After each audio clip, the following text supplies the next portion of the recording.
இந்த கொஸ்டின் என்ன கொடுத்துருக்காங்க 62% of 28 square minus 18 square minus 13 square minus 9 ஸ்கொயரோட வேல்யூ என்னங்கிறத கேட்டிருக்காங்க. இவ்வளவு நம்ம சால்வ் பண்ணுறது ரொம்ப கஷ்டம். அப்போ என்ன பண்ணுவோம்னா இது A square minus B square formula வரும், A plus into A minus B வரும். அப்படி பண்ணீங்கன்னா இது ஒரு 28 பிளஸ் 18 என்ன வரும் 46 இன்ட்டு இதோட சப்ராக்ஷன் பண்ணீங்கன்னா அங்கே 10 இதை மல்டிப்ளை பண்ணால் போதும். அதே மாதிரி இங்கே பண்ணீங்கன்னா என்ன வரும், ரெண்டே ஆட் பண்ணீங்கன்னா 22, அதோட டிஃபரன்ஸ் வந்து என்ன வரும் 4 வரும். சரியா? A plus A square minus B square formula என்ன, A square minus B square formula வந்து A plus B into A minus B.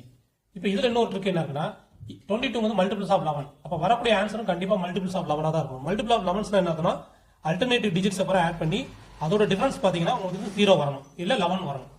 இப்போ இதை பாத்தீங்கன்னா இது என்ன ஆகும் 5 பிளஸ் 0 5, இதை ஆட் பண்ணீங்கன்னா 5 பிளஸ் 0 5. அப்போ டிஃபரன்ஸ் என்ன வந்து 0 வருது. அப்போ இதுதான் ஆன்சர், மற்ற எதுவுமே வராது.